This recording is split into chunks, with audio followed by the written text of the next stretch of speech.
નમસ્કાર દર્શક મિત્રો, આપ જોઈ રહ્યા છો જીની એક્સપ્રેસ ન્યૂઝ। હવે જોઈએ અગત્યના સમાચાર।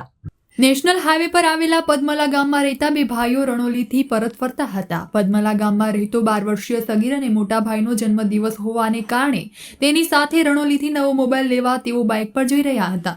ત્યારે પદ્મલા ગામ પાસે પાછળથી ઇકો કારે ટક્કર મારતા બાઇકની પાછળ બેઠેલા 12 વર્ષીય સગીરના શરીર પર ઇકો કાર માથેથી ફરી વળતા તેનું ઘટના સ્થળે મોત થયું હતું।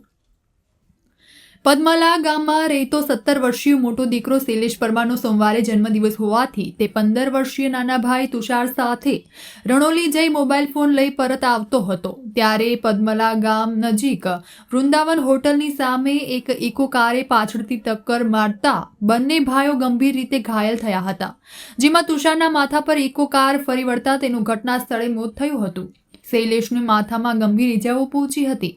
છાણી પોલીસે કાર્યવાહી કરી હતી। તુષારના પિતાએ લોન લીધી 7 માસ પૂર્વે આપઘાત કર્યો હતો।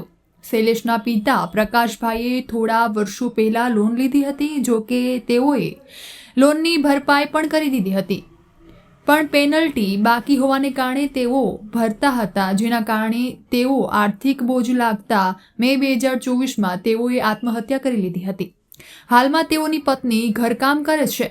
ખોડિયારનગર વાહિટ વુડાના મકાનમાં રહેતા સુભાષ કહાર રવિવારે નેશનલ હાઈવે 48 પર પૂર ઝડપે બાઇક ચલાવીને જઈ રહ્યો હતો, ત્યારે એપીએમસી માર્કેટ પાસે તે ડિવાઈડર સાથે અથડાતા તેને માથાના ભાગે ગંભીર ઈજા પહોંચી હતી, જેથી તેને સયાજી હોસ્પિટલમાં ખસેડવામાં આવ્યો હતો, જ્યાં ફરજ પરના તબીબીએ તેને મૃત જાહેર કર્યો હતો। જેની એક્સપ્રેસ ન્યૂઝ, વડોદરા।